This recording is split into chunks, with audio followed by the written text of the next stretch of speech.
Hello friends, welcome to my channel Sushant Chess Piece. Today we are at the next topic, that is the game study. We are going to look at a game based on the Sicilian Dragon, the series which we had started. We are at the fourth lesson now, and in the last lesson we started the topic of Yugoslav Bc4. We have got the starting position here. You can check out the third lesson for more details how this position came. And today we are going to move into the next line. Black goes bd7, castle, queen a5, bb3, rook f8, h4, knight e5. This was the position where we discussed the move h5 in detail in the last lesson. Today we are going to look at the move g4, and there is one more move kb1 which also we need to look at greater detail. In the h4 part I have covered most of the stuff.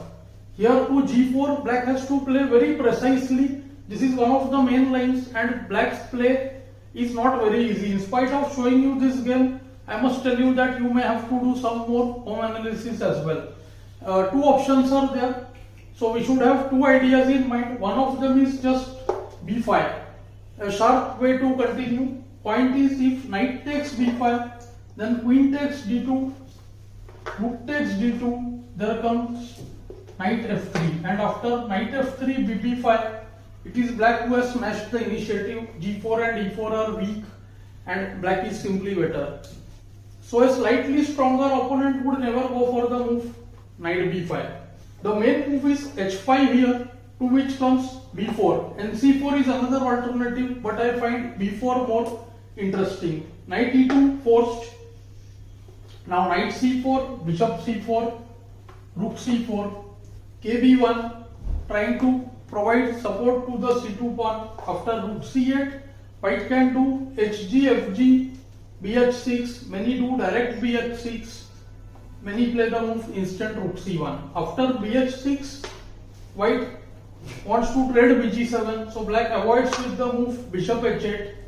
hg is met by fg here, and whenever rook c1 comes, at least in this position, black has the move queen e5. Pawn is heading to a4, a5, maybe b3 and a3.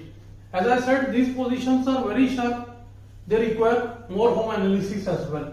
But this is one of the line which can be played very easily. We can find positions from 25-2600 grandmasters playing this as both white and black. Let's look at the main line now.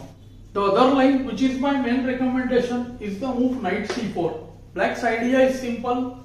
Bishop c4 is forced, so after which he goes rook c4, doubles the rook and plans rook into c3 sacrifice, shatters white's pawn structure. Play is very sharp here as well. White has to play very carefully. Instant moves like bh6 lose to rook d4. Instant kb1, rook a c8, nb3 can allow qc7 or qd8 also. We can also transpose to this game with the move queen a6 there as well. Here main move is h5, to which comes rook a c8. Now black has already started some dangerous stuff here. Rook into c3 is in the air, and white has to be very careful. After h into g6, often fg6 is taken, and after bh6 we see that rook c3 is already very strong. After bc, queen a2, and there are numerous threats. So knight b3, queen a6, h takes g6, f takes g6, and again white has to be very careful. If white tries any move like queen h2, threatening g5 or e5, then it's very slow. Black just has rook c3 here. Rook c3 bc, rook c3 very strong, also queen a2 is very strong. So white uses the strong move e5 here. bh6 can be met by bishop h8. So white uses the precise e5. First driving the f6 knight, d into e can just allow g5 when d7 hangs. So knight e8 almost forced, and now he uses the move queen h2. Still there are many complicated things which can happen. Rook c3 is still in the air. Of course we can see ed just loses to rook c3 bc, bishop c3, queen moves queen a3. Similarly, Bishop h6 is also very bad. It can just allow the move bishop e5. White goes queen h2. This time the point is simple.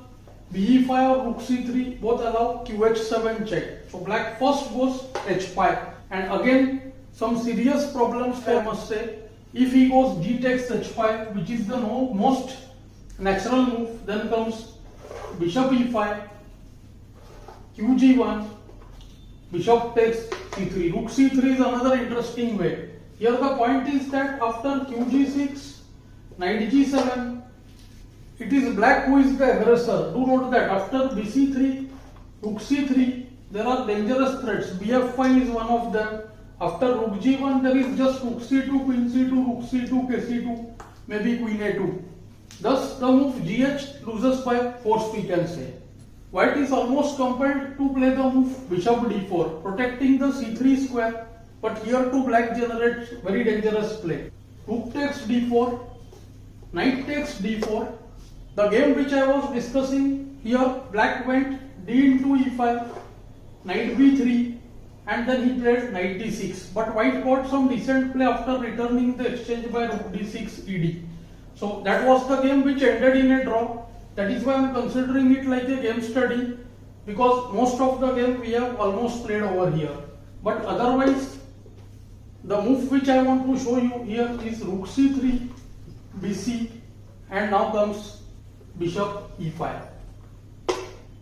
Things are very complicated. Firstly, if the queen goes to a bad place, let's say one is h4, other is d2. These are the two main places for the queen. If queen goes to d2, then there is just queen takes a2.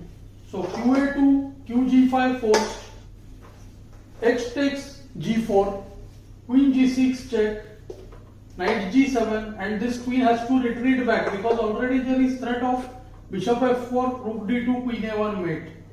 Queen e4 forced, and here black has the move bishop f5. See the situation here, black has managed dangerous play. Knight f5 just allows queen a1 check, kd2, queen c3 check. So knight f5, queen a1, kd2, queen c3 check, ke2, queen f3 check, queen takes f3, g takes f3, king f3, and knight f5. We can make out that black is much better over here. Double exchange down, but 3 pawns for it.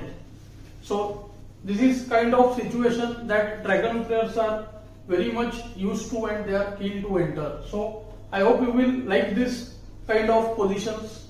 This is not to everyone's taste, but I would say that such analysis can give us a very good position. After the move queen h4, which can be one of the main moves, but here we see black generating very good play after queen a3 check, kd2. Do note that king b1 loses to knight e6, knight b3, bishop c3. It's game over. kd2 forced, bishop f4, king e2, e5, and after gh comes g5, and after queen moves queen c3, the position is really in black's favor.